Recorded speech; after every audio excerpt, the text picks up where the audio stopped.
Well, hi everybody. Great to be back after a couple of weeks in Europe, looking at some of our chargers over there that are coming over for spring, and some of our other horses that'll stay on in Europe for the next few months. Well, last week was one of those weeks that test your character in this industry. We had a couple of horses who were planned to go to big things in spring go amiss, and they'll miss the rest of spring. Au Revoir, unfortunately, will have to be retired. He's reached that stage with his career where we're taking too many risks to continue. So we're really looking forward to him going into a stud career, and we'll be looking out for good second-tier studs to look at him. He's a very well-bred horse, and in fact he was the highest-priced weanling of his year in Europe. And Nordic Flight, he needs a little bit of treatment which will put him back enough time for us to take our time, fix him up properly and get him back for the autumn. And of course, Tall Ship on Saturday was quite disappointing, and we found that he had a small problem which we're attending to, and we'd hope to still get him back for the Bart Cummings, but we certainly won't be starting him in that race unless he's right. But on the other side, we had some exciting horses win for us as well.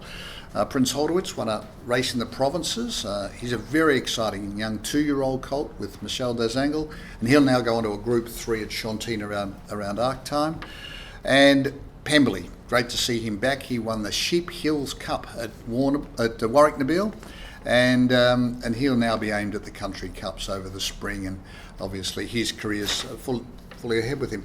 And perhaps one of the more exciting younger horses, a young 3-year-old, a Redwood with Donna Logan in New Zealand, was a very impressive winner at a trial over there. And you can tell if they're impressive in New Zealand because the agents, which are prolific in New Zealand, come at you like hawks after these trials. And needless to say, the guys that are in this horse are not too keen to sell when they've got a potential Derby horse on their hands. So, up and down week.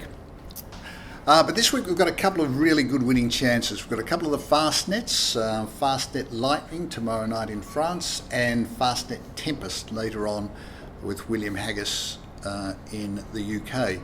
But probably the most exciting horse back on the scene this week is Etna. Now this little Montdieu is a lovely horse with Nicolas Camont in France. And after a 12-month break as a result of a tendon injury, he'll go into a race in the provinces at Nancy tonight. And I noticed they've opened him up favourite. He's a quality horse who was on the radar to come out for this spring, but we held him back just to make sure everything is okay. But he's a lovely horse, and if he can win tonight, it'll be a great effort given his break. And he could well go on to group races before the end of this year. So, a lot to look forward to. Let's hope we don't have such an up and down week as we had last week. We'd like it to be more ups than downs, but that's racing, as we know. Good luck.